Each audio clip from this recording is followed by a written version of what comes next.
Să începem cu room tour-ul. Ăsta este balconașul nostru și priveliștea asta superbă. Vedeți ce superbă priveliște, suntem la ultimul etaj, suntem la mansardă de fapt. Nu știu, 370 de lei, ceva de genul, pentru 3 nopți. 3 nopți cu 370 de lei sau 380 de lei, ceva de genul. Deci se crede că datează din perioada precreștină și potrivit legendei ar fi fost ridicată ca acest loc totuși. Ia uite ce se vede și aici, cu tradițiile astea păgâne din Cracovia, mă rog, din Polonia. Cred că pe acolo trebuie să... Sau? Legenda spune că ar fi fost îngropată prințesa Wanda, fiica regelui Cracus, care s-a sinucis aruncându-se în Vistula. E interesantă chestia. Interesant, nu? Da. Se vede mai drăguț de jos decât se vede de sus.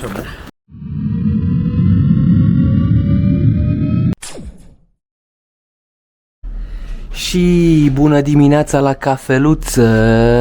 Toată lumea vede priveliștea noastră de pe balcon. Suntem acasă, înainte să plecăm în oraș. Ăsta este view-ul de la balcon. Am zis să facem un room tour. Bună dimineața, vă salut! Am zis să facem un room tour, să începem cu room tour-ul. Ăsta este balconașul nostru și priveliștea asta superbă. Vedeți ce superbă priveliște, suntem la ultimul etaj, suntem la mansardă de fapt. Și chiar o priveliște, avem câmp liber aici în față și putem să vedem tot ce se întâmplă. Camera e senzațională. Ia să vedem, e cald, e bine. Cum ți se pare, Oana, camera noastră? Șmecheră, nu? Da. Super curat și arată așa, este cozy, te face să te simți... Super spațioasă, o cameră ca o garsonieră de fapt, căci pe lângă pat, pe lângă balconașul ăsta superb și cu view-ul ăsta superb, avem și o canapeluță, avem și o măsuță aici și un mare televizor de unde putem să folosim HDMI-ul. Este foarte cozy, are și baie la cameră. Este un apartament chiar, după cum vă spuneam, în centrul buricul cartierului, centrul universului, în centrul districtului evresc, ghetoului evresc. Și la mansardă aici stăm la o familie. Această cazare am găsit-o pe Booking. Este chiar așa se cheamă, a cozy place in the, I don't know, middle of district, Jews district, ceva asemănător, nu știu exact. Ne-l găsiți și voi pe Booking. Prețul este incredibil de bun. Cred că n-am mai prins așa preț, nu știu, 370 de lei, ceva de genul, pentru 3 nopți. 3 nopți cu 370 de lei sau 380 de lei, ceva de genul. Deci undeva la... În Podgorze, parcă, așa se numește... Așa se cheamă cartierul? Da. Undeva la, da, deci 130 de lei, 120 de lei pe noapte. E incredibil prețul și pentru ce oferă aici, deci asta ne-a surprins foarte tare, că e foarte curat și vă recomandăm. E chiar... Oana e încântată, Da, e încântată de treaba asta. În cameră, ceea ce este absolut superb. Și pentru că atât îți dorești. Să fie foarte curat și foarte aproape de centru de altfel, adică la câteva 15 minute de mers de centru vechi. Foarte mulțumiți de cazarea asta, am mers pe instinct. Inițial voiam să mergem spre un hotel ceva mai în centru, dar am zis nu, mergem pe instinct, că toată lumea spunea în comentarii că e foarte curat și am zis hai să mergem și era și prețul ăsta imbatabil de altfel. Ok, ne place mult aici, sperăm să veniți și voi dacă veți vizita Cracovia, chiar vă recomandăm zona asta. Și acum o să plecăm în expediție. Mai avem ceva de spus despre cazare? Nu. Cred. Gazdele foarte ok. Și n-am avut nicio problemă. Nu, n-am simțit, practic am stat aici singurei, nu am simțit pe nimeni. Am avut și ceiuț, am avut tot ce ne-am putut dori. Și de acum mergem spre Mount, spre... Nu știu cum se numește. Hai să păstrăm surprize, Da. să vedem unde mergem. Am ajuns pe un deluleț.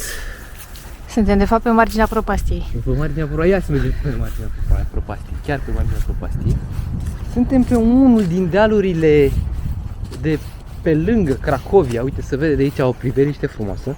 Ne îndreptăm spre ceea ce se vede în față și e și o mulțime deja adunată pe vârful ei. E o movilă de pământ de care nu auzisem până acum, nu știam. Este o movilă artificială care se cheamă Movila lui Cracus, fiind una dintre cele mai vechi, de fapt e cea mai veche de aici din Cracovia, o să ne apropiem de ea, o să ajungem la ea. cea mai veche movilă și unul dintre cele mai misterioase monumente din Cracovia. E situat pe colina asta, din cartierul Podgorze, deci cum zicea Oana, în cartierul în care stăm noi. Se crede că datează din perioada precreștină și potrivit legendei ar fi fost ridicată ca loc de înmormântare pentru Cracus, legendarul fondator al Cracoviei, de care vă povesteam ieri în incursiunea noastră în catedrala și în castelul din centru. Acest loc totuși, ia uite ce se vede și aici, totuși are o origine necunoscută, că nu se știe exact cine și când a construit Movila, dar cercetările sugerează că ar putea avea peste 1500 de ani. Are o înălțime de 16 metri, o să ne urcăm și noi să vedem panorama de acolo. În orice caz, sunt niște legături cu tradițiile astea păgâne din Cracovia, mă rog, din Polonia. Cred că pe acolo trebuie să... Sau?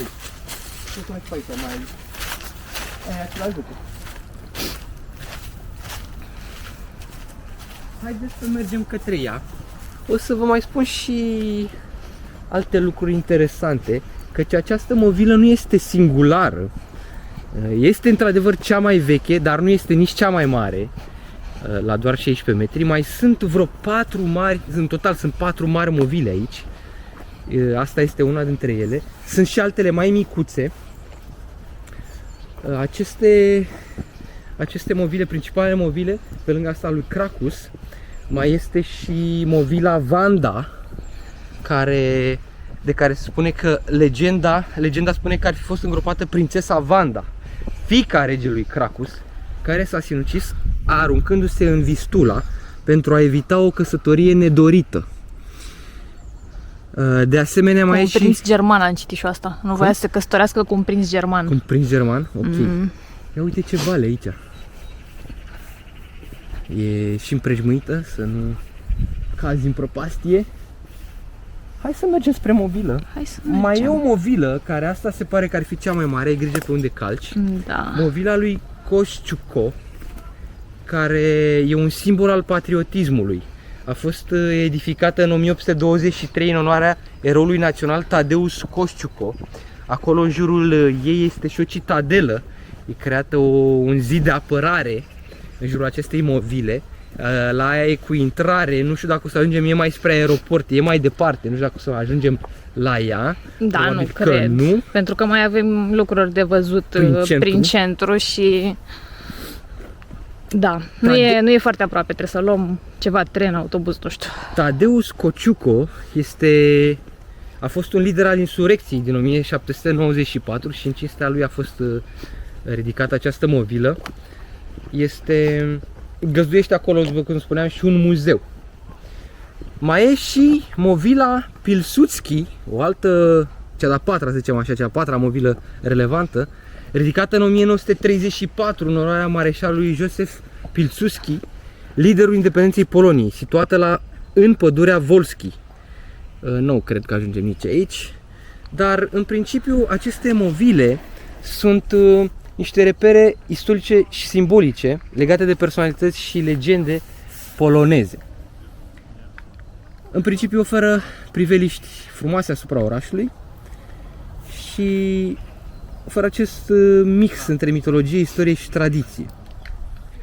Acum mai citeam și că acest oraș Cracovia ar fi, prin numărul ridicat de movile, ar fi orașul cu cea mai mare concentrație de movile istorice din Europa. Oficjalnie w Polsce to rusza. Hai să mergem către ea și să o inspectăm de aproape, să vedem ce și cum. E deja aglomerat, văd că e multă lume pe ea. Hai să oprim camera ca să vedem pe unde călcăm, că e pe aici e teren accidentat. Teren. Ne trebuie șenile la Bocanci. Hai să mergem spre piramida lui Cracus. Numai că nu e piramidă, e o movilă de pământ. La momentul ăla nu știau ei să facă piramide ca în Egipt. Dar au făcut o amărâtă de movilă, uite ce băbulcătură de pământ aici. Probabil scopul același, să îngroape niște oameni importanți la vremurile lor. Uite, bobulcătura. Hai să urcăm spre ea. Am ajuns în vârf. Am ajuns în vârful piramidei lui Cracus. Cracus. Uite cât am urcat. E o panoramă superbă de aici, asupra orașului. Uite, acolo se vede în zona aia se vede ăla, castelul. Bisericilor, castelul cu fortificația. Fortificația acolo e centru, deci pe zona e centru acolo.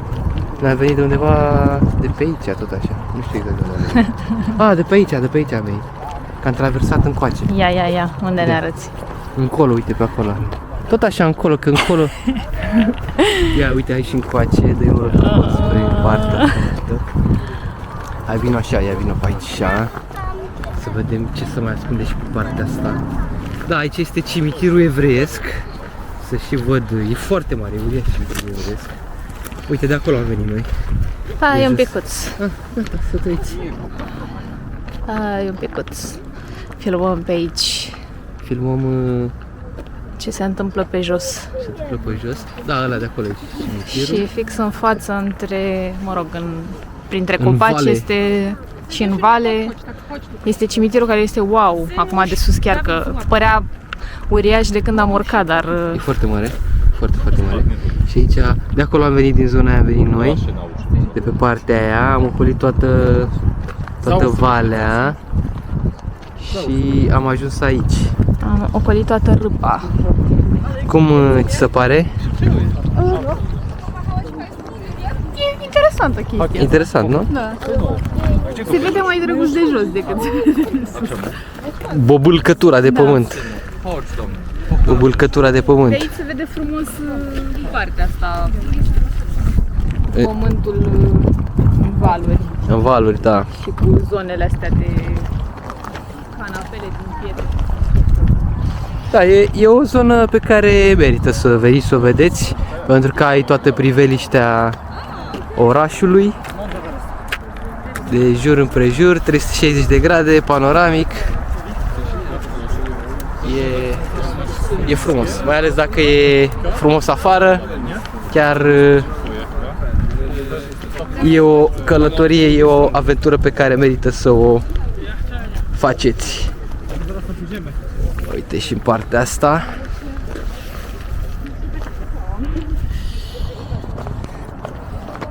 Pe celelalte mobile nu cred că vom mai ajunge, dar e suficientă această mobilă. Cred că e suficient pentru ziua de azi, din de vedere al piramidelor. Asta voiam să vă mai spun. În Cracovia, sau lângă Cracovia, este și cea mai mare salină din Europa. Spune cea mai mare salină din Europa. E la vreo oră, ceva de genul, trenul de aici. Dar e foarte aglomerat, pare-se. Da, nu știu, peste tot am citit că evident este un punct de atracție extra-turistic, prin urmare vine lume de peste tot și că ar fi așteptarea în jur de o oră ca să Se cam stă la coadă. Și atunci când intri, bineînțeles, e foarte aglomerat în interior. Sunt tuneluri acolo în salina aia care măsoară peste 300 de kilometri. Da. Peste 300 de kilometri.